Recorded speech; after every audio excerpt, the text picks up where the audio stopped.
It's April 12th, 2021. This is Roqe.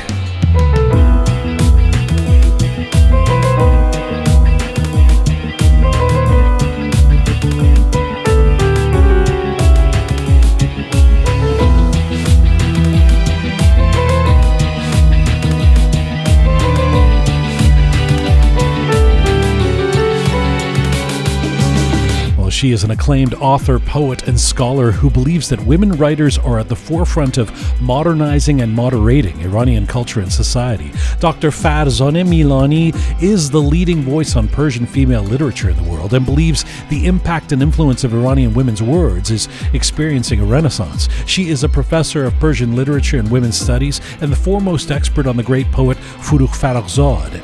And Farzaneh Milani joins me for a feature interview today about her own life journey and what she's now calling threshold literature. That's coming up, plus your letters about Kambiz and more. This is Conversations from, to, and about the Iranian diaspora. I'm Jian Ghomeshi. This is Roqe.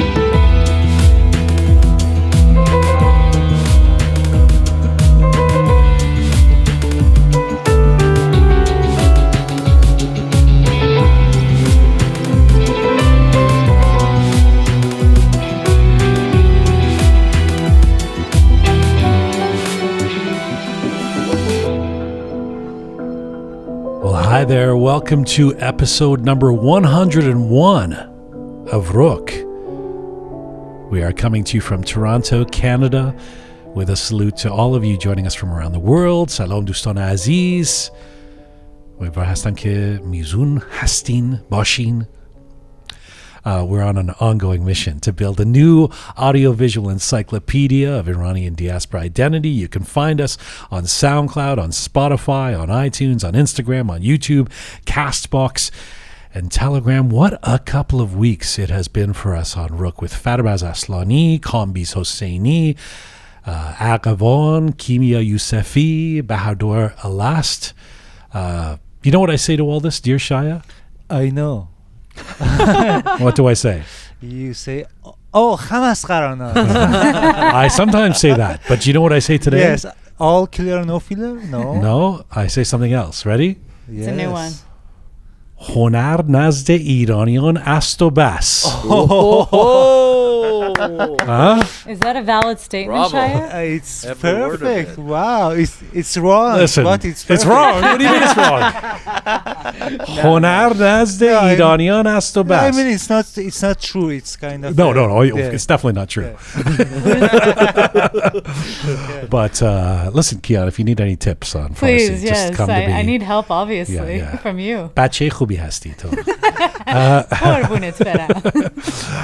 Hello, Groovy Shaya. Hi, salam. By the way, that means, you know what it means? I was going to ask. It means, I think it means Iranians are the most talented at everything, which of course is ridiculous.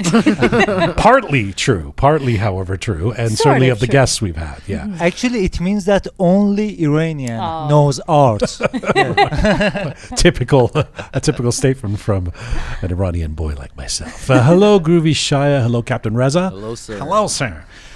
When you hear this voice, you know it's Captain Reza. That's I'm right. not a robot. And the fabulous Kian. Hi. Hello, Kian. خوش اومدین. Merci. That's all I got. خواهش میکنم. And that's the end of our Farsi talking. So bad. Kian, هنر نزد ایرانیان است و بس. بله درست میگی. Merci. Very honored to have Dr. Farzaneh Milani, if she'll still join us after hearing this nonsense, coming up. She is actually, she's so elegant in her manner and in her words and in her writing, and having just finished a couple of her books, I have to say she's another guest that I already know I will not have enough time within an hour to cover all that I would hope to. Her concept of threshold creativity, threshold literature, really intersects with, in a way, with what we try to do to a certain extent here at Roqe. Humbly, and that is standing. I mean, the idea resonated for me when I was reading about her. It's standing at the crossroads of two ideas or two cultures or East and West. Think of the threshold as the doorway, if you will, standing in the doorway with one foot on either side, and how that perspective informs, and she would argue enriches, our thinking and our writing and our perspectives. So we'll get into, I mean, she'll do a much better job of explaining that, I would imagine, than I could possibly do so. But Dr. Farzaneh Milani coming up in just a few moments. Very much looking forward to that. I guess we're kind of basking in the glow of our 100th episode. And dear Farzaneh Milani, it was last Thursday, and I just loved that interview, and we're getting lovely feedback. And we did do Persian subtitles on that. So Shaya, you were saying that there's people... Yes, actually, a lot of my friends inside of Iran, I know that they cannot understand English interview properly. Yeah. But because it has Persian subtitle, I received a lot of messages that it's amazing and wow, we really enjoyed the interview, and I'm happy. Yeah, I got a lot of nice feedback too. Reza, do you have any friends who listen to I Roqe? thought you meant in general. Well, Yeah, I didn't know how to phrase it. I know the rest of us get great feedback. I think you just, your friends are watching NASCAR or MMA fighting or something. And No, I do have a couple of friends who listen to Roqe and stuff, but they all speak English, so I didn't get a feedback in terms of on the subtitle. What'd you guys think of the subtitles? What you guys think? Did you guys like it? That's probably why he has no friends. I don't know why I sound like Popeye all of a sudden. Hey, He does. That's the way you sound, Azizam, when you talk. Exactly. We hear, hey it's guys, uncanny. I don't have an iPhone. It's not, it's, you know, I know it's hard to hear, but that's, listen back to the show, buddy. And the fabulous Keon, you know, we also had Kambiz Hosseini on last week. I want to say the great broadcaster Kambiz Hosseini. I'm a longtime fan, and it was really enjoyable interviewing with him, jousting with him on the air. And I know we've got a lot of letters about this. We did, yeah. But also, I got to let me just talk about Keon for a second. Oh, no. And Here we go. Kambiz Hosseini. You know, this Keon, I mean, she has a way, without saying it, of upsetting all of the guests who I come on don't the show. understand why. I mean, I'm not even joking. Every other guest that we have on the show contacts me in one way or another in the days after the interview to say, well, and it's usually like something like where they go, that girl, like they won't say her name, you know, the woman that sits with you, why doesn't she like me? And I'm just like, no, she does. I don't know. So we're doing our Clubhouse town hall last Friday. And, you know, we did it on Friday. This time we did it a little earlier, 4 p.m. Toronto, New York time. I want to say that because we're going to do that same time this coming Friday. So if you're used to the Roqe Town Hall being in the evening, if you're in our time zone, 8 p.m., it's now at 4 p.m., which means if you're listening in Europe or in Iran or elsewhere, it's a little more friendlier time zone for you. Anyway, we're there, and Kambiz joined us on the stage for this Clubhouse. Again, Clubhouse is the audio app that you can get if you have an iPhone. Please join us. Find me, find Roqe Media, and we have this town hall each week. Really happy to have Kambiz there.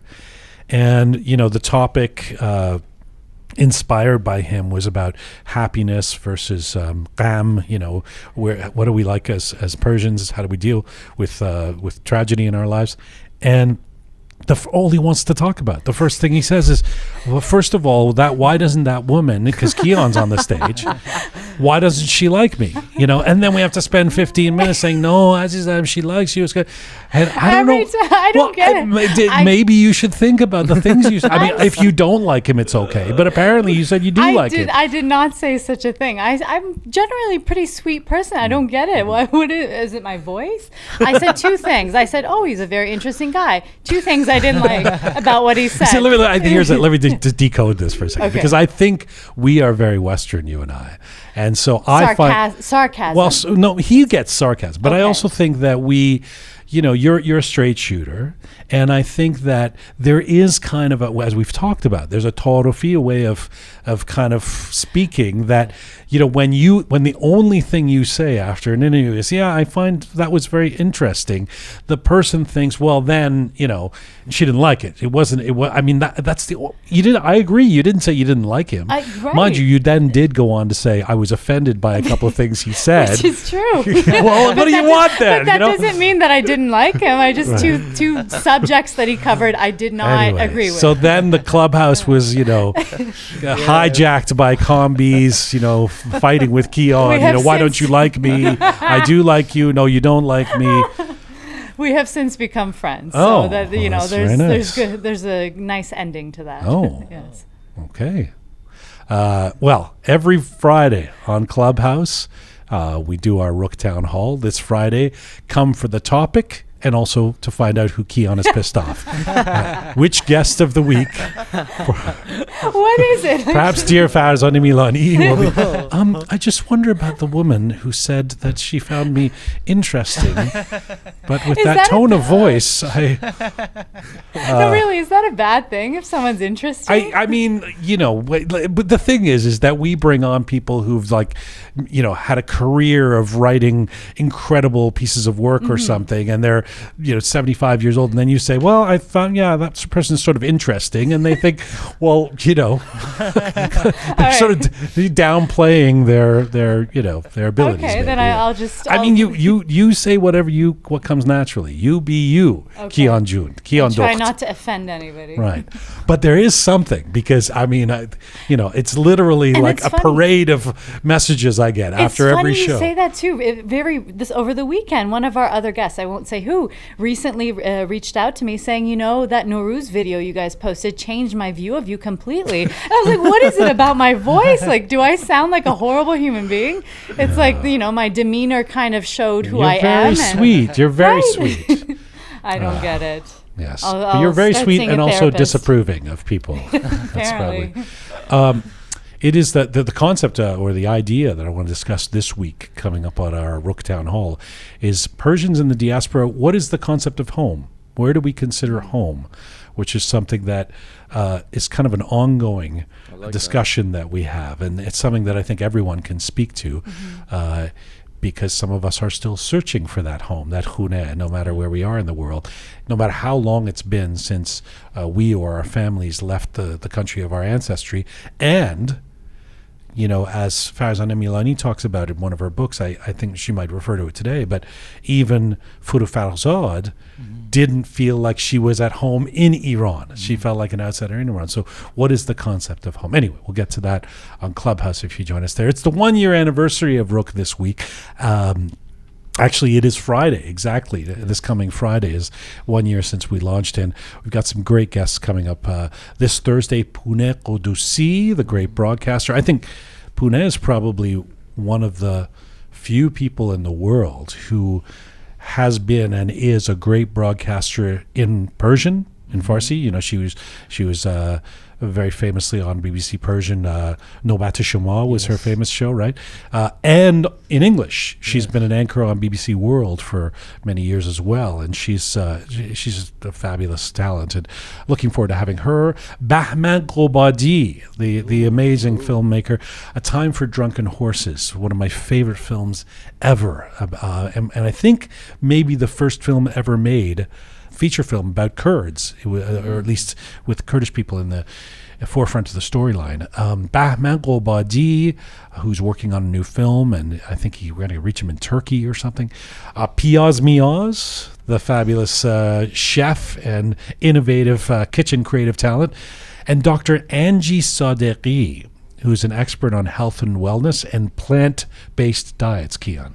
Something I can never switch over to. Maybe she will change your mind. Perhaps. We would love you folks out there to become patrons of our show if you like what you hear. For sure, if you're a regular listener, $5 or $10 a month makes a big difference to us to become our BFF. It's all it takes, $5 and $10 a month. You choose roqemedia.com. roqemedia.com. So we will get to letters of the week about Kambiz Hosseini and more in a little while. The fabulous Keon, Captain Reza, Groovy Shaya. See you in a little bit. Here we go. My featured guest today is an award-winning translator, a poet, an author, and a scholar who has published over 100 articles, epilogues, forewords, and afterwords in Persian and in English. Dr. Farzaneh Milani is a professor of Persian literature and women's studies at the University of Virginia and a former chair of the Department of Middle Eastern and South Asian Languages and Cultures. She is a recipient of the Carnegie Fellowship and the National Endowment for the Humanities, also of the All-University Teaching Award, as well as the Zintel Leadership Award that was given to her in 2015. Farzaneh was born in Tehran. She had an international education, attending Catholic coeducational French schools before locating to the United States in 1967. There, she attended the California State University at Hayward, graduating with a BA in French literature before obtaining a PhD in comparative literature at UCLA. In 1986, after a 4-year stint at her alma mater as an instructor of Persian language and literature, she took a position at the University of Virginia, where she has stayed. Farzaneh has published several books: the literary biography of Forugh Farrokhzad with unpublished letters, Words Not Swords, Iranian Women Writers and the Freedom of Movement, and her 1992 book, Veils and Words, The Emerging Voices of Iranian Women Writers, has seen its 16th printing. Farzaneh has written for the New York Times, the Washington Post, the Christian Science Monitor, Ms. Magazine, Reader's Digest, USA Today, and NPR's All Things Considered. She has presented more than 250 lectures internationally, and she is considered the foremost global expert on female Iranian literature and writers. And right now, Dr. Farzaneh Milani joins me from Charlottesville, Virginia today. Hello. Greetings to you, dear Jian. This was too kind and too generous an introduction. I'm most grateful, but allow me to also say hello to the wonderful Roqe Team and to your wonderful audience. You're very kind. You know, I've been very much looking forward to this. There's so very much I want to use this valuable opportunity to sit down with you to ask you about. Let me try to distill it for you so you know the path that we're taking. I want to get into your story. I want to get into the impact and influence of Iranian female writers. Of course, Forugh Farrokhzad we have to talk a bit about. And finally, a new concept you have introduced or talked about more recently called threshold literature and the threshold perspective. Hopefully, we can get to all of that. Does that sound good? That sounds wonderful. All right. Well, let me start with your passion. You are not just the most valued source and resource in the world when it comes to the study of female literature and writers from Iran and in Iran. You, not coincidentally, have a real passion for it as well. Why do you have such a personal commitment over the years to the writings of women in Iran? Well, thank you. You're being too kind and overly generous. But I can talk about my passion. You're absolutely right. From early childhood, I had a passion for words. I loved literature. One of the happiest memories of my childhood is when my mother will take out her Kulliyat Divan Hafiz, kiss the book, close her eyes, say a short prayer for Hafiz, and with her stained, cigarette-stained fingers, open it to a random page and read it to her 5 children, sitting in a circle around her. At times, our helpers around the house will join in. To me, this was a magical, mystical moment of communion and communication. The poetry of Hafiz brought us all together. We all became equal partners in listening. So with that in mind, and with the importance of poetry in my childhood and stories, of course, I started chasing other dreams and other stories. And that brought me to the United States of America.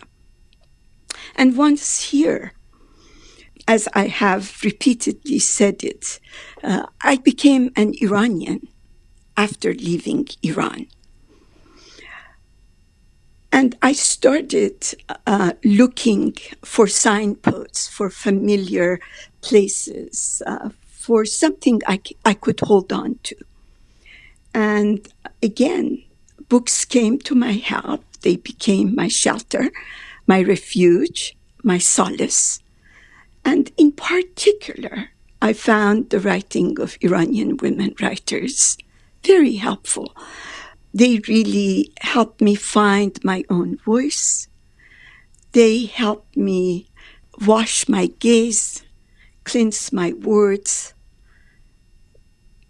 dust off the mirror of my soul. They offered me a surrogate home, a portable Iran. And that's how my journey as a student of Iranian women's writers began. You know, I have to underscore something you've just said, because I just found it so profoundly beautiful. There is this beautiful passage in the prologue to your book, Words Not Swords, that you've paraphrased to a certain extent here. It is a passage that really intersects as well with our ongoing interest in identity on this program. I want to quote you back to you in terms of something that, as I say, you've just mentioned. You say in this prologue, chasing new dreams and different stories, I left my home country, and ironically, it was by leaving Iran that I became an Iranian. Uprooted and transplanted, I looked every which way for a sense of familiarity and belonging. I needed something solid to hold on to, some familiar signposts, a lasting fixture in the ceaselessly changing landscape of my immigrant life. Iranian literature became my surrogate home. You've just spoken about that, but I wonder if you can go a little bit deeper on the idea of leaving Iran to become Iranian. It's fascinating, but I think it's something that many of us could relate to. Can you just meditate on that for a moment?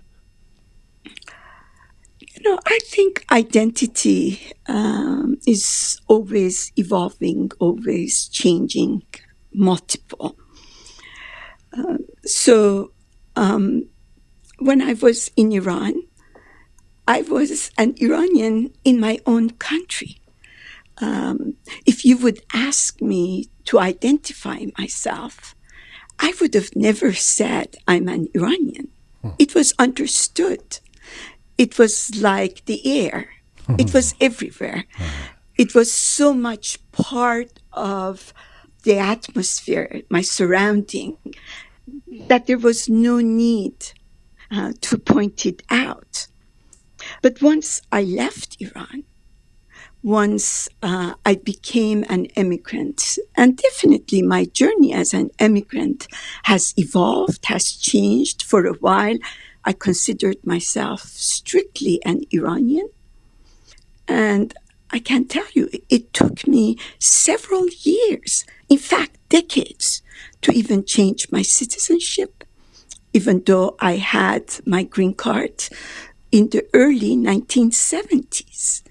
Because I still considered myself an Iranian. Right. It took me a while to realize that, unlike Nehru, there was this quotation I remember of Nehru, and I hope I'm not slaughtering it. It's my memory of it. Nehru once said, I'm a queer mixture of East and West, out of place everywhere, at home nowhere. I remember in the early years of our arrival in the United States of America, that was a quotation that spoke to me, that I identified with. I don't now. I think now I feel proud to say I'm an Iranian American. I'm not out of place in both countries. Right. I love both countries. And this insider-outsider has given me a perspective that I think might be of some value. Yes. I mean, you've been described as brilliantly bicultural, that you've thrived in both places, But this idea of being more, of leaving Iran to become Iranian, it plays with my mind. I like the idea. I want to try to understand it. Do you think that it's partly because we leave Iran and we then realize how different we are in the West? Or do you think it's that we leave Iran and suddenly have an appreciation, the way one does when one grows up and isn't around one's parents all the time? They go, now I really appreciate what they were doing all those years. Is it something like that? This is a wonderful question, and I hope my answer will not disappoint you. But I think identity is dialogical. I think we become different people in different relationships, in different surroundings, in different countries. In my own country, it was understood, it was taken for granted that I am an Iranian. Right. When I came here, my relationship with my adoptive land was a different relationship. The fact that I did not speak the language or very little of it when I first came, the fact that I still have an accent, the fact that after all these years, more than half a century, I still make mistakes regarding gender. There are times that I will address a man as she, Right. or a woman as he, because on some deep level, I still think as an Iranian, Right. and the Persian language is not gender marked. Yes. There is no he and she in the Persian language. So I had to leave the country to become aware of this one layer of my identity. One of my most favorite books is a book by this French author, Antoine de Saint-Exupéry. It's called The Little Prince. Le Petit Prince. Yes. I love that book, and I think I know most of it by heart. But the fox, at some point, gives the little prince a wonderful advice. He tells the little prince, says, the most important things in life are invisible to the eyes. My identity as an Iranian was as important to me when I was in Iran, but it was not visible. Mm-hmm. It became visible after I left Iran. It became a marker of me, of the way I looked, the way I talked, the way I composed myself in public places, the way I looked, the way I listened. All of these were clues to my interlocutors that I'm not one of them, that I am a guest. For a while, I felt as an outsider. Now, again, I think it's a privilege. I consider it a privilege that I am now an insider and outsider. Yeah. I'm going to get to your decision to become, to embrace being an outsider and then become an insider in just a little bit. But let me stick with, you were just talking about your childhood and growing up and your life story so far. It's not necessarily one of material struggle. I mean, you didn't grow up poor or without resources, but it is of a struggle to really push to follow your passions in the realm in which we've been discussing. First of all, you said that you were supposed to study, and by supposed to study, I imagine that means the parental pressure. You were supposed to study medicine, but you, of course, loved language and literature. And there's this moment in your life when both your father and your husband were pushing you to be a dentist. You've called that that the biggest rebellion you ever had in your life to try and push against that, and successfully so, as we now know. Give us a sense of how that played out. Yes. Thank you so much for this amazing time you have spent studying my life. And I feel honored and humbled by what you have done. Thank you. So there are two sentences that I remember as a motto in my father's life. He always said, I will sell even the rug under my feet for the education of my 5 children. اگر لازم باشه قالی زیر پامم میفروشم برای تحصیلات بچه ها. And I can tell you, he did that, as did my mother. Their devotion, like all Iranian parents, is really a source of great pride for all of us, their dedication to the education of their children. The other motto that he loved to say and repeat was that I'm going to build a big building with 5 stories. And the first one will say Dr. Farzaneh Milani. The second floor will be Dr. Farzaneh Milani. Right. And, you know, the hierarchy was age. I was the only daughter, but I'm the third child. I was right in the middle, the 3rd floor. And then Dr. Abbas Milani, Dr. Mohsen Milani. My father loved medicine. I think he wanted to become a doctor himself, but circumstances did not allow him to do so.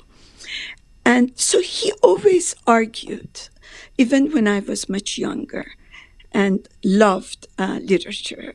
He always told me, look, Farzaneh, become a doctor. And back then, he wouldn't even accept dentistry as an option. Right. Become a Too down market, the dentistry. Yeah. Yes. Yeah. So become a doctor and write all the poetry you want. I'm not going to tell you not to do that. But look, every doctor can be a poet, but no poet can be a doctor or a dentist in my case. Right.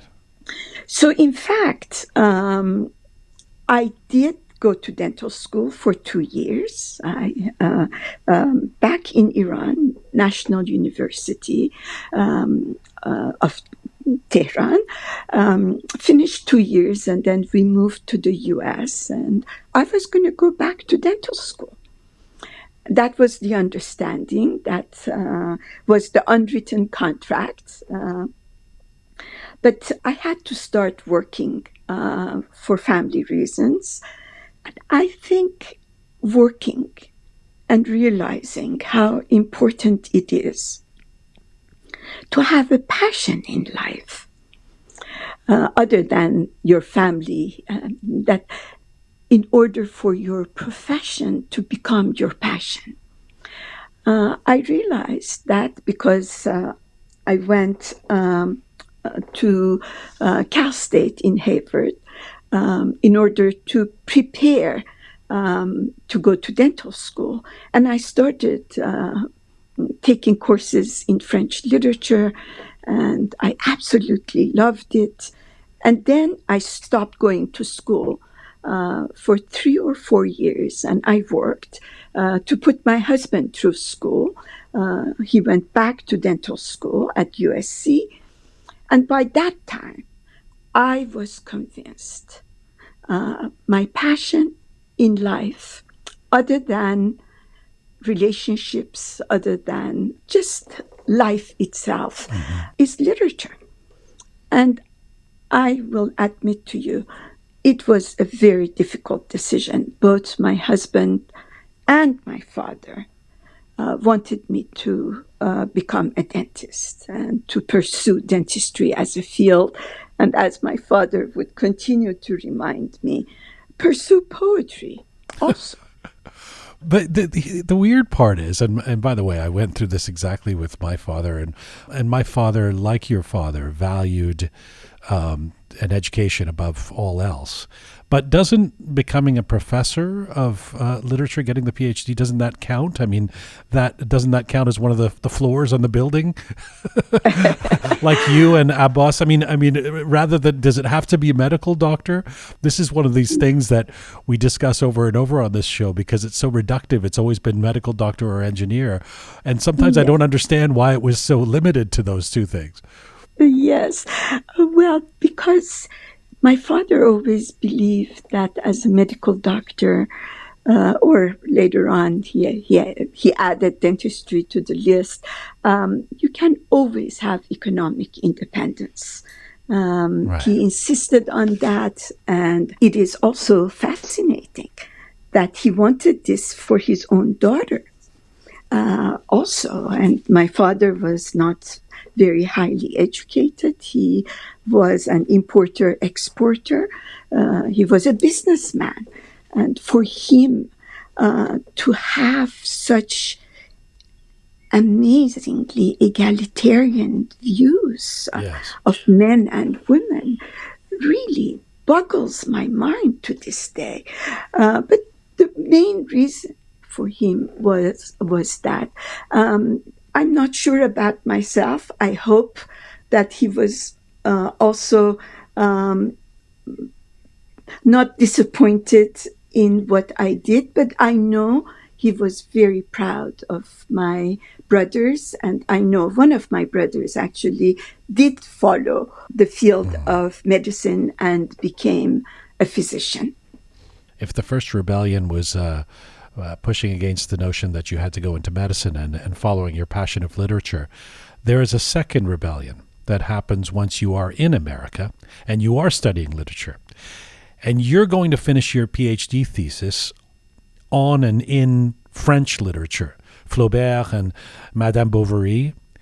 And then you pivot to the study of Persian writers, and in particular, of course, Forugh Farrokhzad, much to the chagrin of your academic advisors and those around you. One of them tells you that this is going to be professional suicide, quote unquote. Why was the lure of Iranian literature so strong for you to, in that moment, make that dramatic shift? No, it's so interesting what you're saying. There are certain things, to go back to The Little Prince, some of the most important things in life are invisible to the naked eye.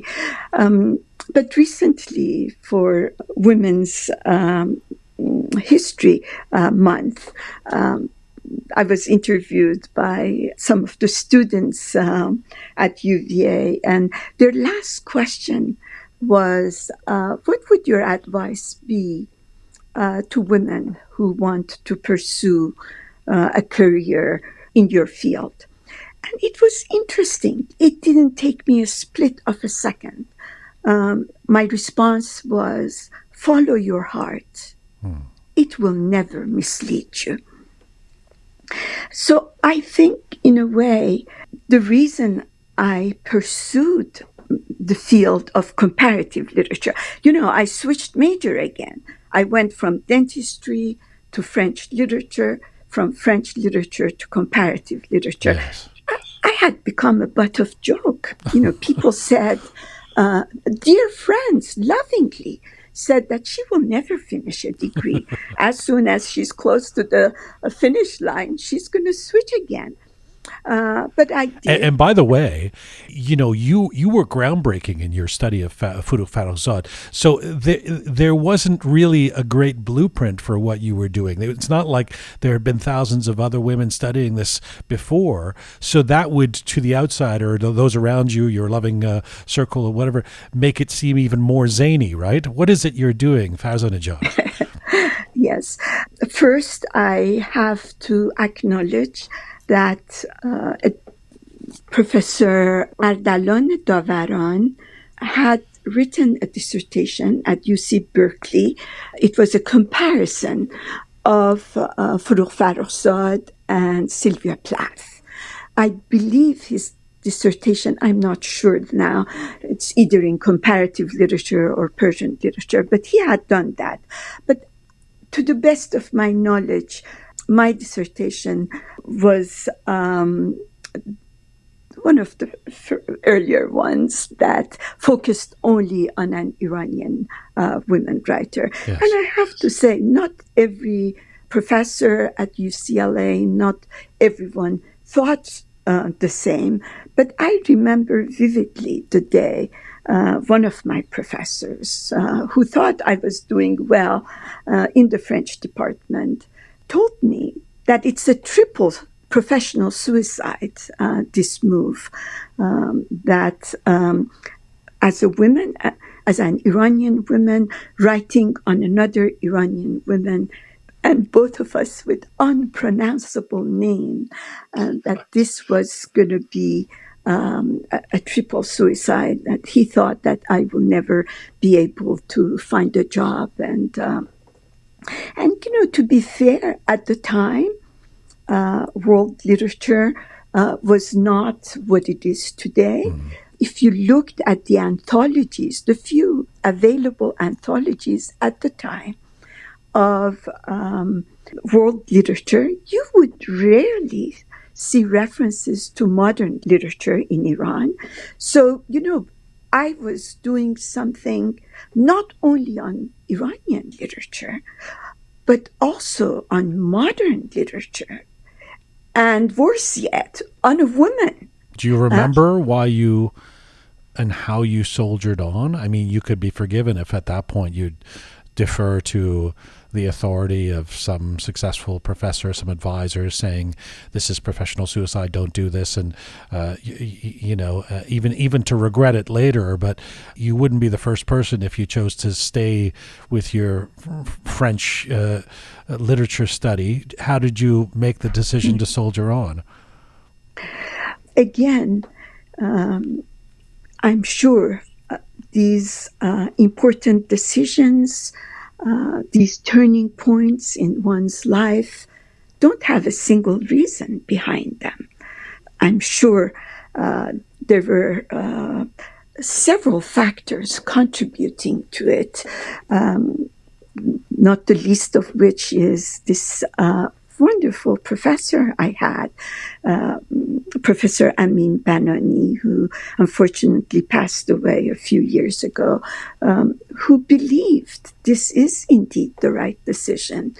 But, it was a passion for me. It was something I loved. I did not think about the future. I did not think about whether or not I would be able to find a job. I'm not proud to say these things at this point. I got lucky. I was hired upon graduation, and I taught at UCLA for 4 years before coming to the University of Virginia, and Yes. I've been here 37 years Yes. now. Luck was, of course, a very important factor, but I think what helped me was absolute passion I had by that time, for Iranian women poets and writers, and in particular Forugh Farrokhzad. Jobs do become available to you, not just in the U.S. And back to this notion of the Iranian who leaves Iran to find out she's Iranian, or to really discover that she's Iranian. I should note that you came to America at the age of 20 in 1967. Your brother Abbas also came, but with the intention of returning to Iran, which he did in the 1970s. You stayed in the West. And right when you make this shift in your PhD and complete it, and you end up teaching in UCLA, but you had a scholarship to teach at the University of Tehran when you first graduated in 1979, as I understand it. Did you ever regret that you did not go back? No, I'm sorry. I did not have a scholarship. I had an invitation. Okay. The Department of Comparative Literature at Tehran University was newly founded, and I had a PhD in comparative literature from a premier institution. I got an invitation to go and teach there. Not so bad. University of Tehran is not so bad. It was one of the proudest moments of my life. But at that time, as you might recall, the revolution had happened. I was here. I had already at that time 2 children, and I did not go back. Has there ever been a moment where you wonder about what it would have been like for you if you did go back? I mean, even professionally, in terms of your area of study? Of course. The older I get, the more I think about the past, and these turning moments, these threshold moments in my life. I think about them. I try to better understand them, but of course, I do think about them. And I will tell you, the most important reason I think about them is because of my parents. I did not have the privilege to be with them when they were older. And I do think about that. The decision to stay here had offered me wonderful opportunities and all that. But I do think about the fact that it did deprive me of the privilege to be closer to my parents and perhaps help them when they were older. Only in terms of being a presence in their lives. Of course. Let me shift to the work you have done since that moment and the impact and influence of Iranian female writers, your focus for the last 4 decades or so. You've said, one of the things you've said a few times, Farzaneh, is that in the last 170 years, women have been at the forefront of, as you say, moderating and modernizing. They've been at the forefront of a moderating and modernizing movement in Iran and the Islamic world. What does that mean? Yes, I have said that. In fact, I have also said that I believe not only 2, but 3 revolutions have happened in Iran in the last century and a half. We have the constitutional revolution of 1905, 1911. We have the 1979 revolution. And I believe there is a 3rd revolution that completely changed gender relations and the cultural and political landscape in Iran. And that's the women's revolution. By that, I don't mean that it was only women who did this revolution, although I think they were at the forefront of it. But there were many men who were instrumental and who were best support of this desegregating, moderating, modernizing revolution, even though it was bloodless, even though it took a long time. It didn't happen overnight. I am convinced that even though when the overwhelming majority of scholars who write about modernity in Iran, who write about the cultural landscape in Iran, do not give a central place to the role women have played, I think it's impossible to talk about modernity. in Iran, about the reforms in Iran, about the amazing changes, the desegregation of Iran, without focusing on the high price women have paid and the amazing role they have played in that movement. Farzaneh, just to clarify, as you're talking about it, what would be the timeline of that third revolution? Is that happening parallel through that 150 years through the 20th century, or are you talking? Yes. So this is before the Islamic Revolution of '79. Oh, absolutely. I think the beginning of this moderating movement, desegregating movement, can be traced back to 170 years ago.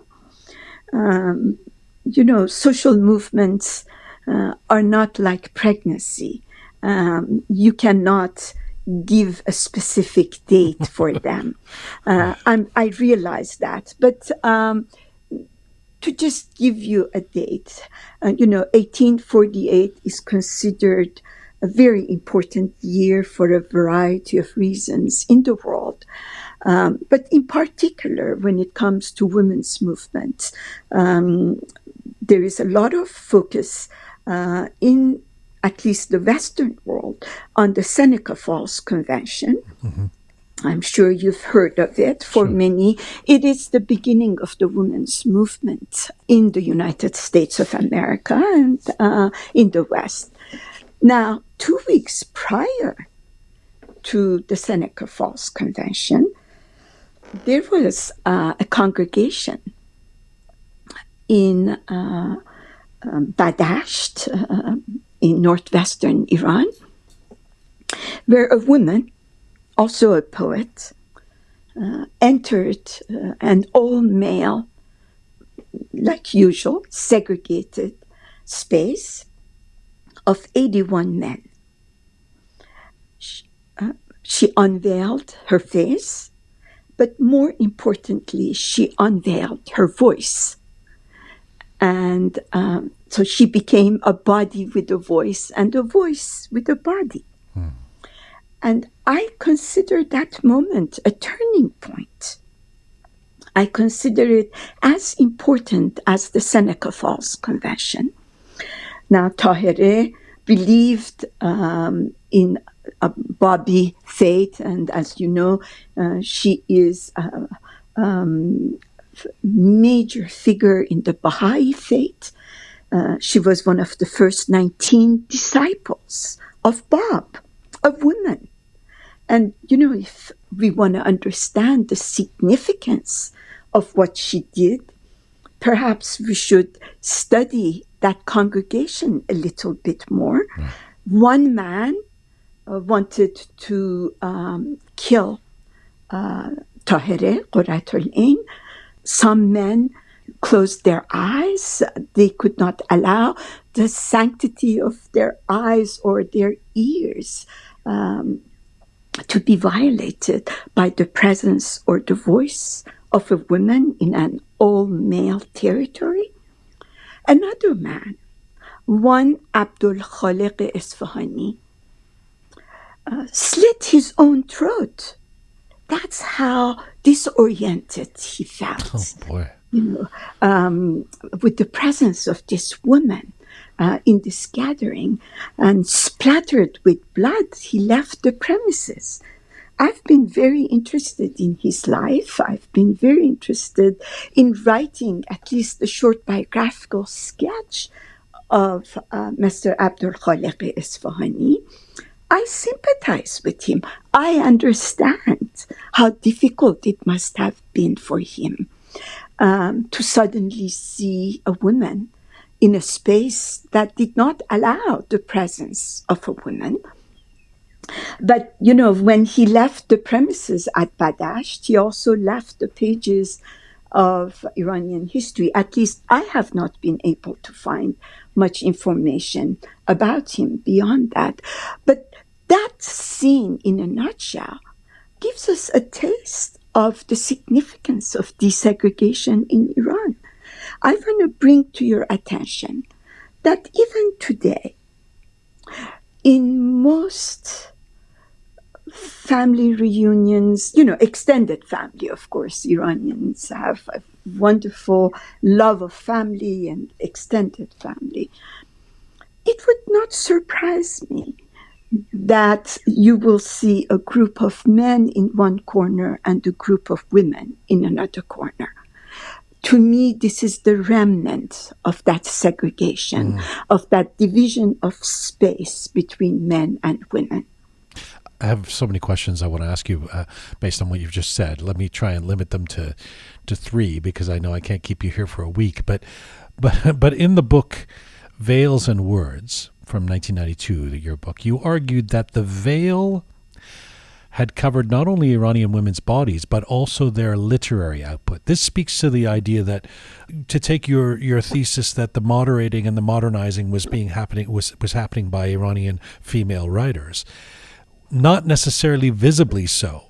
So much of the story of literary works and texts produced by Iranian women in the past is the lack of any visibility. How would our definitions of modernity have changed if women writers' voices had been more prominently heard?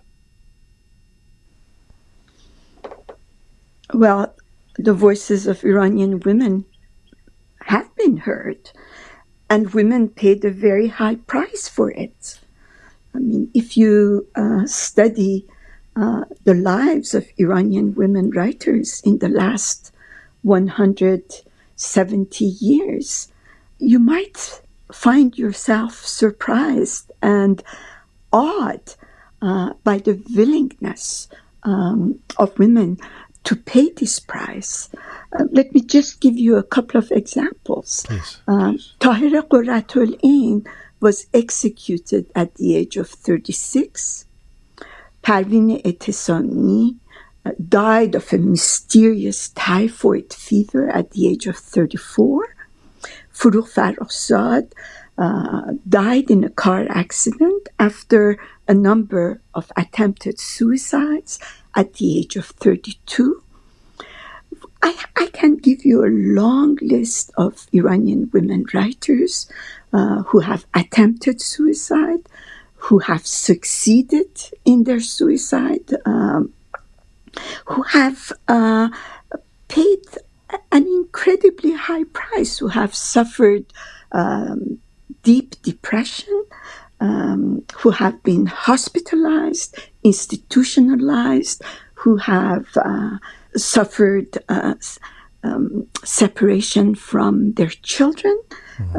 So the price has been exuberant, but the gains have also been awesome. Jian, it is impossible to talk about Iranian literature these days and not to talk about Iranian women writers and poets inside Iran or in diaspora. In effect, Persian literature, the glorious arena of Persian literature, has been desegregated. Earlier, who are the people that the world knew about when it came to Iranian literature? It was Sa'di, and it was Hafiz, Omar Khayyam, Omar Khayyam, and it was Ferdowsi, and it was Attar. All wonderful, wonderful. They deserve to be celebrated even more. I always say that Iranian literature is still to this day, one of the most undiscovered treasures of world literature. There is still so much to be translated. There is still so much to be done in terms of literary criticism and life narratives and the rest of it. But whereas 2 decades ago, 3 decades ago, 4 decades ago, it was an all-male arena. It's impossible to talk about Iranian literature now and not to talk about some of these women, poets, novelists, not to applaud of what they have done. How does the the revolution of 79, I'm imagining it. Surely it threw a curveball into the progress that women writers were making in the moderating and modernizing realm. When you talk about, in one of your most recent books, Words Not Swords, you've talked about as a focus on women writers in Iran, you say it's really about sex segregation in the Islamic world, which you've talked a bit about. If it's about undoing that segregation for the 130 years preceding the revolution, what happens after 1979? Well, we cannot talk about it and generalize it. 4 decades have passed, and these 40 years have been different. One thing is for sure, that there is now a renaissance of women's writing, both inside and outside the country.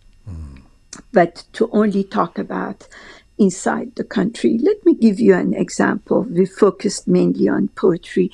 Let me give you an example of prose. The first major collection of short story was written by Simin Daneshvar, Fire Quenched, Atash Khamush, was published in 1944. And then, of course, her masterpiece, which I consider still a masterpiece of modern Persian literature, Savashun, was published in 1967. And I'm about to use the research of literary critiques inside the country. In those early years of women's entrance into prose writing, even though it's fascinating that women have been the ultimate storytellers, and it goes back to Scheherazade, the ultimate storyteller, but the arena of publishing, giving voice to your body and body to your voice, that lasted a long time for women to gain access to the public domain. If in the 40s, the number of women novelists were about 24, in recent decades, we have 370 women novelists inside the country. Basically as many as men. As many as men. Yes. We also have wonderful translators. We have women publishers, and that is so important because then they can publish the works that perhaps other publishers will not consider important and topical. So there is a renaissance, and although fortunately she has passed away, the role that Simin Behbahani played in the years after the revolution by becoming the voice of dissent in Iran, by writing the kind of history of the last 40 years that you cannot find in history books, by becoming the lioness of Iran, by being considered by people, not the government, their poet, their national poet. So things have changed, and there is definitely an amazing renaissance. And if I am hopeful about the future, one of the reasons is the incredible struggle of women in Iran, including women writers at the forefront. Let me come back to the modern day and where we're at right now. Before we do that, though, I just want to take a couple of steps back. And I said at the top that we must talk about Forugh Farrokhzad, and I'd be remiss if I didn't use this opportunity to ask you about her, because you've had something about lifelong love story with her works and her presence. And of course, as we noted earlier, you did that dissertation. You did your PhD on Forugh. In fact, your thesis was called Forugh Farrokhzad, A Feminist Perspective. She has been someone central to your work for many years. When did you first encounter her writing? You might be surprised if I tell you that my original introduction to Forugh Farrokhzad was in fact not her poetry or her writing, but her film. The film, I was going to, okay. Yeah. I vividly recall it was one hot summer day, the smell of jasmine everywhere. And I was in the little garden my parents had, and I was a young teenager. And from the yard, I could see the television screen, which was in the living room. And I was stunned by what I saw in one split of a second. Disfigured images, but majestic, dignified images of patients who suffered from leprosy. Yes. I could barely look at them, but I could also not stop looking at it. I remember I could barely sleep that night. Obviously, I'm now putting words in the mouth of Farzaneh Milani of 6 decades ago, 5.5 decades ago.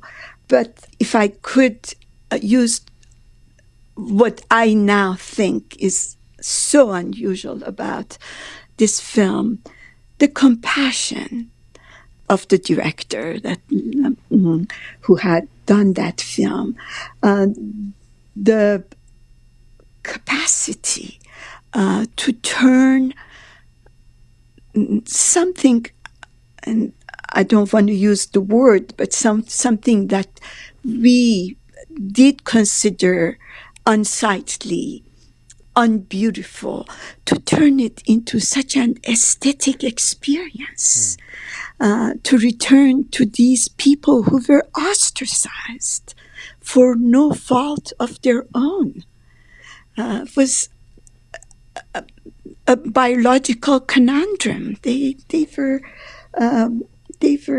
sick.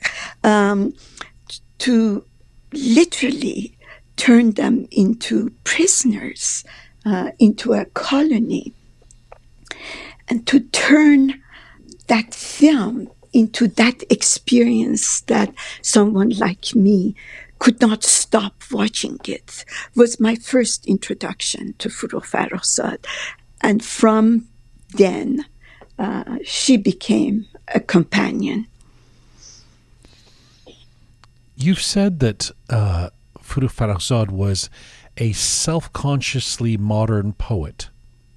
And I mean, she was unquestionably modern by mid-20th century Iranian standards. What is the self-conscious part? Everything about her poetry.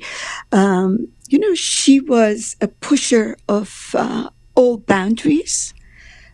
She was a woman who was not only a seeker after truth and beauty and authenticity, but also after the right of an individual. She was a woman, a poet, a cinematographer who believed in the right of the individual, but more importantly, who believed in the responsibility that came with that freedom. The first poem, the first major poem she ever published is called I Sinned. This was in the early 1950s in Iran, the time of the coup d'etat of 1953, where everybody was pointing at someone else as the culprit. A woman in her early 20s wrote a piece and published a piece with her name, with 2 photographs of herself, saying, "No, I'm the one who sinned. I sinned." She took full responsibility for what she considered at the time her sin. In that 12-line poem, there is no partner in sin. She takes pride in owning her body and her desire. She rejects the fact that women have been denied the right to have access to their sexual needs and desires the way they wanted to. But there is no partner in sin. She is the responsible party, and she did that to the end of her life. If taking full responsibility for her needs and her desires was how she started, she finished with one of the most modern, one of the most important, iconic poems of modern Persian literature. It's called "I Feel Sorry for the Garden." دلم برای باغچه می‌سوزد. In it, I believe, for the first time, an Iranian predicted the revolution, and that was in the 1960s. To the best of my knowledge, no one had predicted that a revolution was to happen. In that poem, there is a clear reference to the fact that a revolution is on its way. And what does she say in that poem? She says, "I feel sorry for the garden because the garden is dying a death, and no one is paying any attention." And she takes a family as the unit, and she blames the father, the mother, the brother, and the sister for not taking their civic duty seriously. And, it's a beautiful poem. The father reads Shahnameh and is happy with past glories, and the mother is constantly praying, and the sister is now living on the other side of the city and doesn't care about the poverty of other people and the fact that the garden is dying a death, a painful death. And the brother, who is an intellectual philosopher of some kind, takes his despair to a wine shop and drinks it away. And then at the end, and that's what I love about the writing of women, overwhelming majority of them, is that they don't believe in violence. At the end, she repeats it 3 times. She says, "But I know this garden that is dying can't be taken to a hospital. I know it, I know it, I know it," she says. I often ask myself, what would have happened if our politicians would have listened more carefully to our women writers? Well, she was famously ostracized by many elements of those who were in power. She dies in her 30s, quite tragically. The story that you've been, the fact that folks like you have been bringing her story to light publicly, have been putting her name back into the consciousness in a much bigger way. What are the implications of that? What does it mean to recast the private story of a female individual who did so much as public history? It's a rewriting of the history. And you know that history has been written mainly by men all over the world, but definitely in Iran.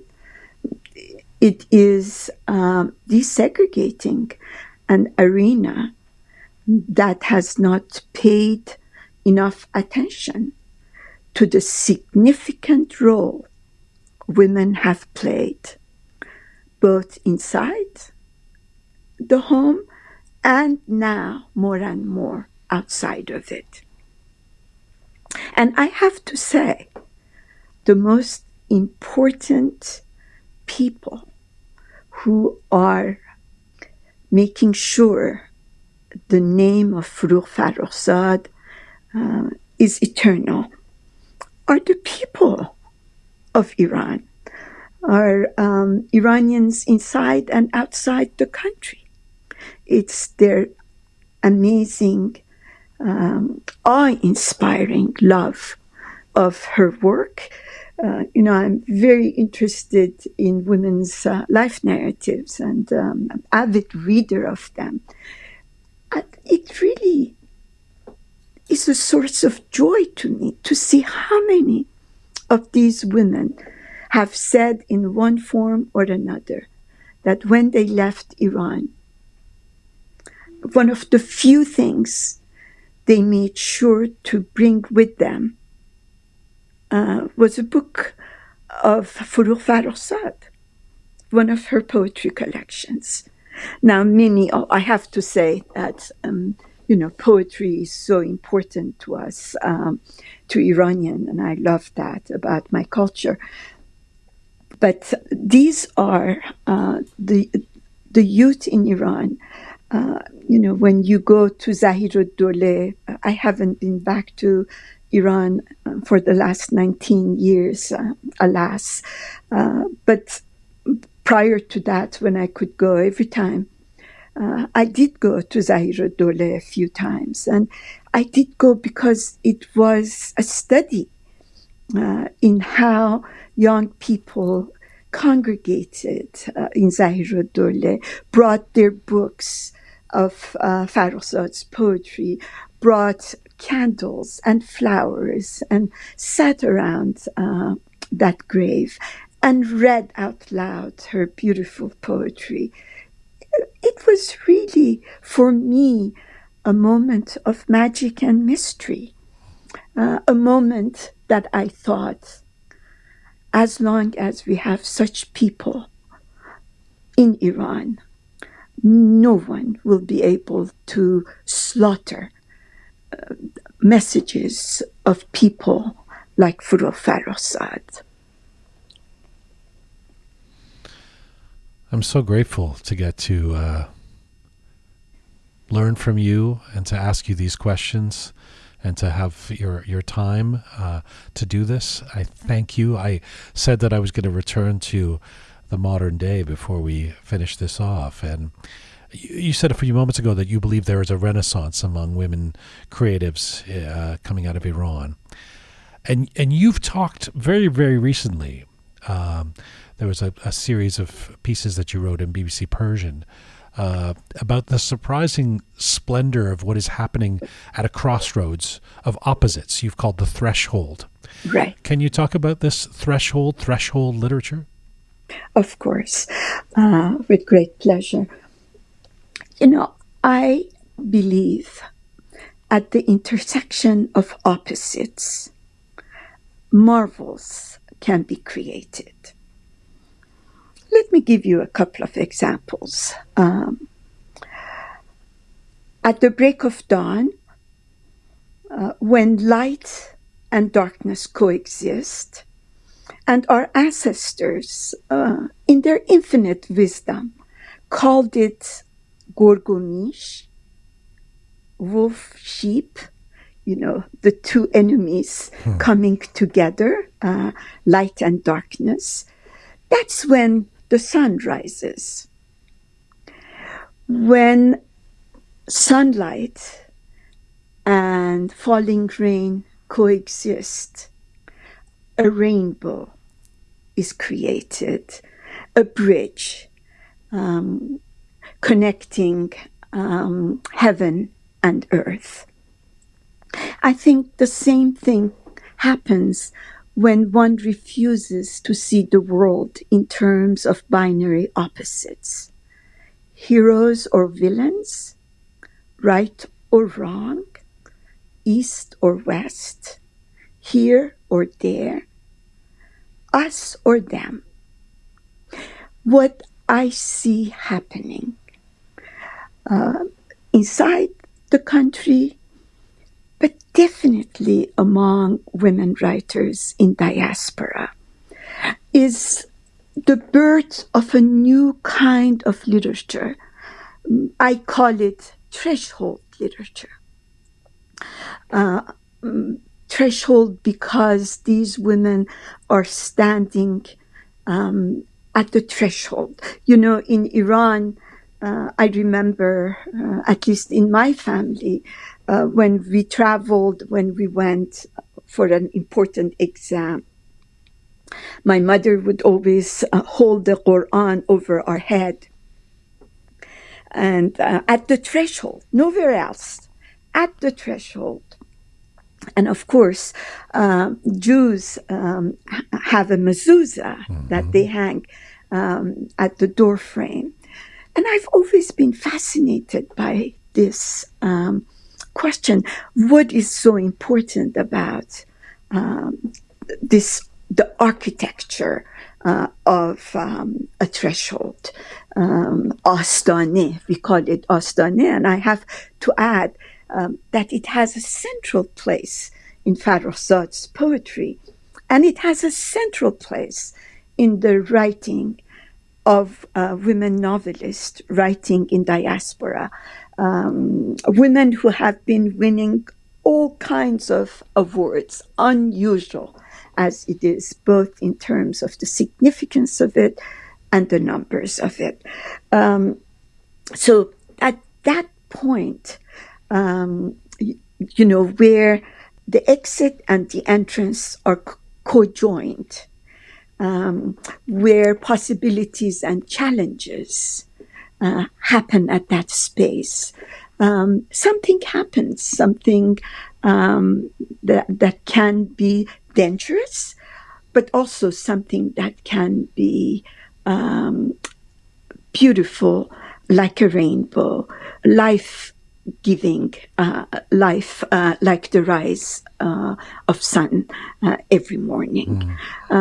So the writing of women writers in the last 20 years, in a few languages that I know, books that have been written in the languages of the host countries, I see them at the threshold of East and West. I see them trying to see the world in terms of and rather than or, good and bad, right and wrong, hero and villain. Yes. And if I may add, the program you and your team have started, to me, is another clear indication of this refusal to submit to binary modes of thought, this refusal to be a prisoner of geography, of conventions, of borders, this beautiful attempt to bring East and West together. Thank you. Thank you. Try and be that nexus. I appreciate you saying that. By the way, my mother still holds the Quran above my head at the threshold, even if I want to go to the local gas station. So I'm very familiar with the concept of that. But let me ask you about the threshold, where it intersects. I mean, if you're talking about a more nuanced perspective that comes with the wealth of 1 foot in the East and 1 foot in the West and all of the opposites that you've talked about.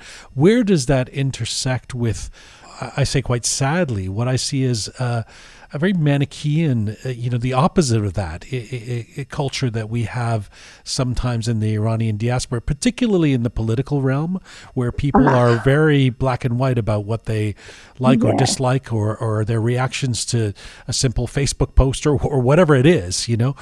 How do these things meet? This beautiful threshold perspective you're talking about, and this black and white Manichaean, as I say, way that our community can be?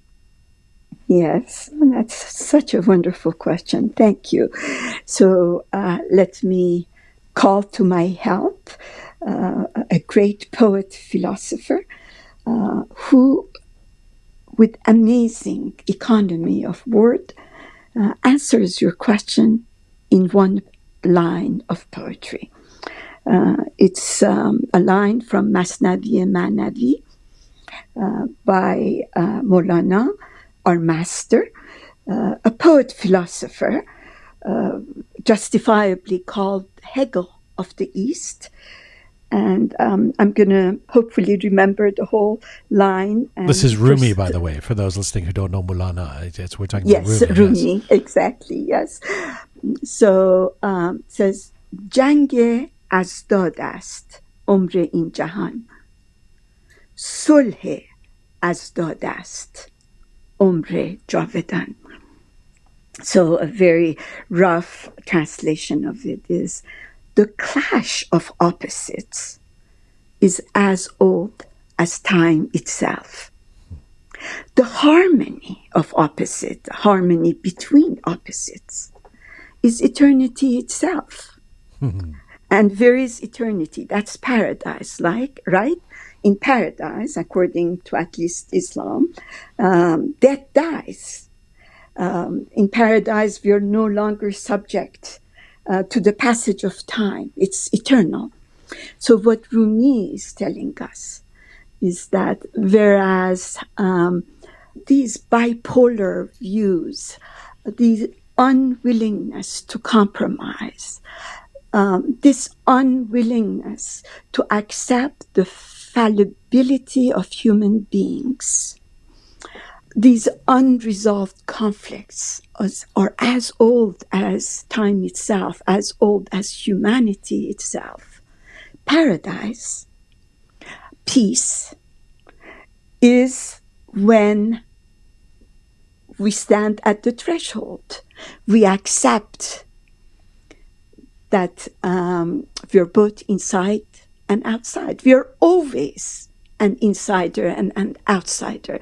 It was a revelation to me after studying Forugh Farrokhzad for decades, when I realized that Astane, for her, I kept saying, but if my understanding of threshold literature is that it's at the border, it's an in-between space, it's a third space.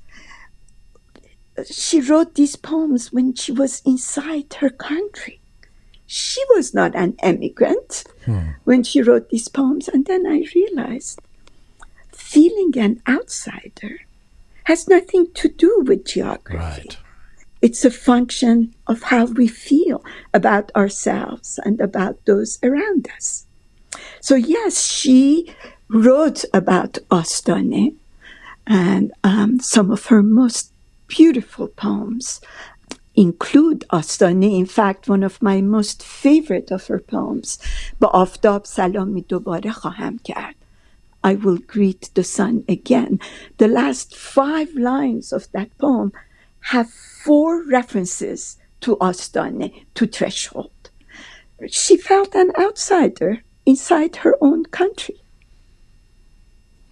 It's a beautiful segue to a final question, because I want to ask a final question around identity, around the diaspora, and around being outsiders to a certain extent.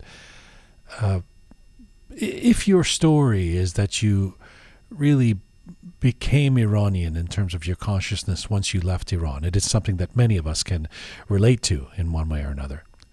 With that backdrop, is it fair to say that the work that people of Iranian descent outside of Iran do is as writers, for example, is as important to the future of Iranian culture and our place in the world as what is being done inside Iran?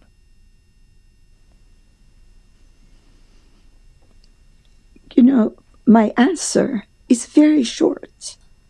And I rarely have such definitive answers for anything.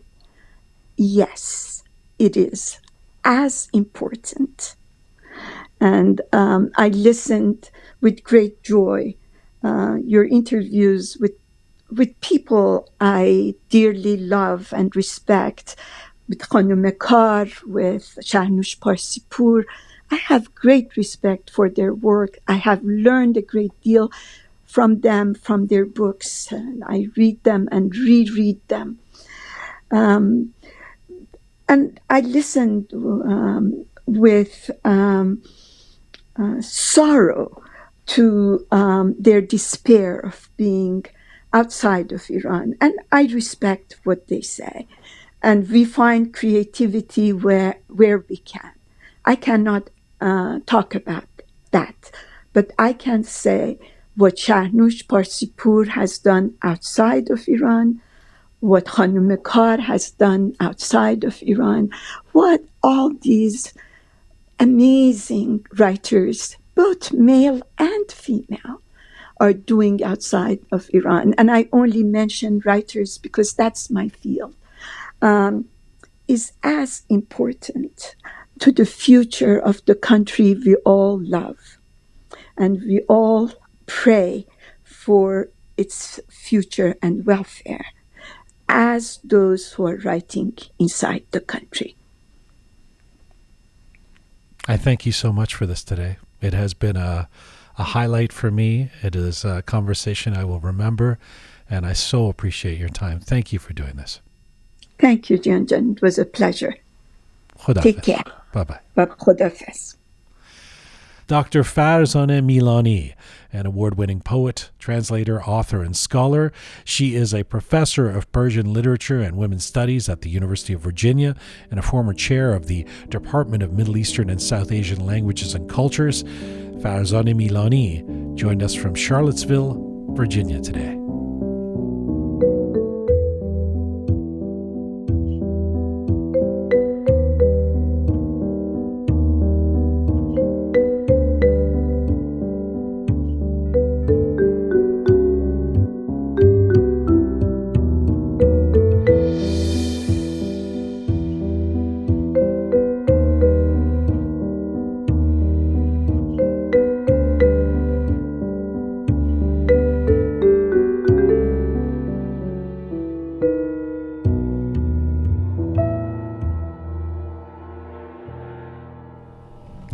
Microphone's back on, the fabulous key on.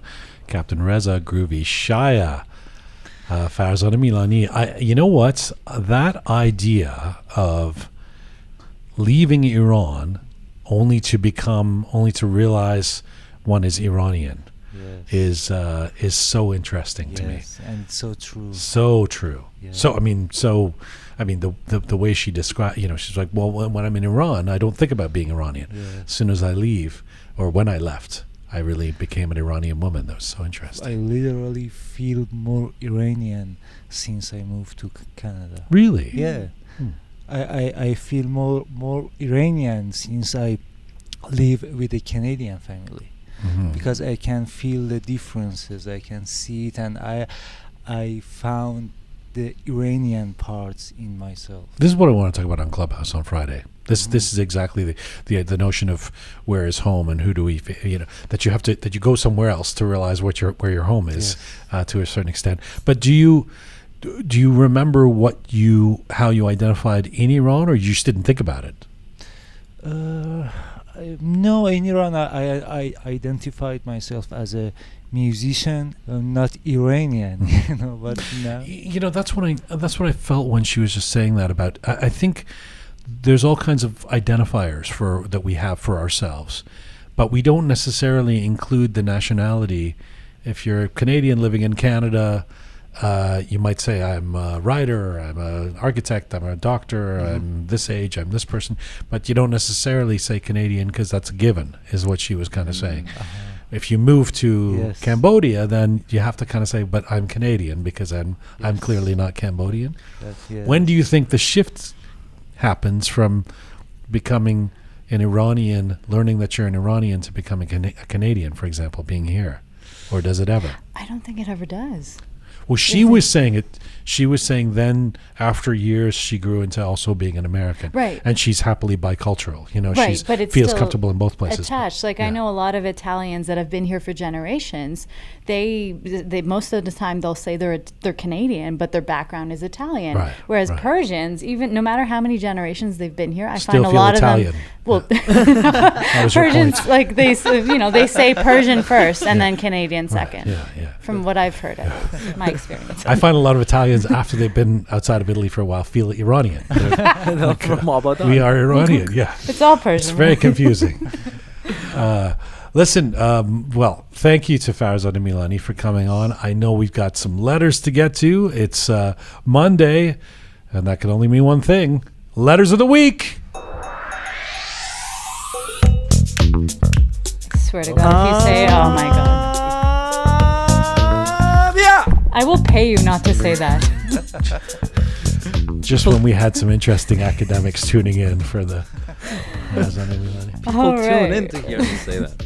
So last week on episode 99, we had Iranian-American political satirist, actor, TV, radio broadcaster, and my personal friend, Kambiz Hosseini, on the show. And I mean that. He's since become a friend. On YouTube, we have a Hedi Rahmat wrote, I was a big fan of Q and Parazit, and now I'm a big fan of Roqe and Paradox. I really enjoyed this interview. Thanks a lot. It's very nice. It's really nice to hear. Thank you, Hedi. And then we have Parazit being Kambiz's former show, and Yeah. Q being mine, just to explain that. Yes. And then we have Ali Reza Jahangir wrote, Jian, why not dedicate an episode to your greatest moments at Q and Play? I mean, you are unearthing the Iranian talents in the diaspora. Why not cover your brilliant years as a broadcaster and musician? Oh, He thank you has very a much, point. Ali Reza. Well, I'm here every day. I'm here. You know, you guys don't need to hear more out of me. Let's explore other people. But thank you. Very kind. What's the difference between Play and Q? I thought it was a one show. No, those are two different shows. Oh. Play was a TV show I did for about 3 years. It was a late night kind of TV program based on culture and arts, and then Q was a radio program that was also shot for TV. So different programs. Yes, Shaya. All right. I will do my حالا research چرا با more. شاید داشت- I have to Why is she offend angry one at you person now? at least every show, so Shaya's turn today. All right, moving on. We have on Instagram a Stephanie, and in Farsi she also wrote Mehnoush. Yes, I could read Farsi. Thank you very much. Wrote, I've listened to every single episode, and this is definitely in my top 5. Yeah, a lot of people really like this Yeah. Kambiz episode, for sure. Of Roqe. Thank you for that, Stephanie. And then we have Sepide wrote, I'm a big fan of Kambiz, but feel bad for Jian for trying to keep Kambiz on track with this interview. Lol. Great interview. That was the fun of it. That was the fun of it. Jousting with Kambiz. And then we have username Miss Nemo1 wrote, that was awesome hearing you guys. I enjoyed it a lot. Your sincere conversation about life, love, everything and anything. Superb. Thank you, Miss Nemo. Nice. And then Tanaz Asifi wrote, very open, honest, and candid. I enjoyed it. I truly love Kambiz Hosseini's shows and have been following him since he began all those years ago. Now hooked on this one. Thank you. Wow, that's awesome. Thank you, Tanaz. And then Shahram wrote, Kambiz spent the best days of his life fighting for the Iranian people. He's a great man. Agreed. And then Negar SM wrote, it was so great. I felt like I'm listening to both Roqe and Parazit at the same time. That's awesome. That's funny. And then Purya Afshin wrote, this episode is one of my favorite ones. The most Roqe interview and kind of out of the box compared to the other interviews. It was very entertaining. Great job, Roqe Team and Jian. Thank you, Purya. And then Arash Fazelipour wrote, so refreshing. It's really a powerful thing to be able to be real, authentic, and curse from time to time. And then he has hashtag move my culture forward. Nice. Thanks, Arash. And then Ladan wrote, maybe he could do himself a favor and see a therapist for his relationships. Falling in love 18 times and not being able to keep any of his relationships. And that's in reference to him saying that he has a pretty tragic life. He's been in love 18 times. And he called himself a tragic person. Yeah, and when I asked him why he said that. Yeah, I was surprised when he said that. It was really rook of him. 18 or 16? I heard 18. 18. Yeah. Yeah. What difference does it make? Still too many times. Well, it's time for the letter of the week. Oh! So this week's letter of the week goes to Pegita Mahmoudzadeh. She writes, thank you. I really enjoyed this interview, Jian Aziz. You are truly professional and unique at what you do. Each time I listen to your conversations, I think and I learn. Together, you and Mr. Hosseini performed a beautiful, rhythmic, and comfort talking to us. واقعاً خیلی لذت بردم. Oh, beautiful. That's lovely. I got to I'll share that with Kambiz Hosseini. He won't like that too. Thank you. Who was it? Pegita? Pegita Mahmoudzadeh. Pegita, merci. That's really, really kind of you. Thank you. And thank you for the letter of the week and all the letters. The fabulous Keon, Captain Reza, Groovy Shaya, thank you. 1 year anniversary coming up on Friday. Before that, our show with Punet Qodusi on Thursday. And of course, we'll also see you all on Clubhouse on Friday. This is full time for Roqe for today. Thank you to everybody listening. Listen for all things Roqe and a way to become a patron to support us. Roqemedia.com is the website. Roqemedia.com. Please check it out. Explore our previous episodes, our guests, our little videos, and just press the support us button if you want to become a patron. Thanks to the amazing team who put this show together. Producer Susan Ponta, the artist, the fabulous Keon, thoughtful Nagin, Aray Mehrdad, Master Muhammad, Savvy Roham, Captain Reza, and Groovy Shaya. Thank you to all of you out there supporting us and sharing our content. Please subscribe if you have not done so already. Find me on Instagram at Jian Ghomeshi, and as ever, please, please, please, Mizun Bashi.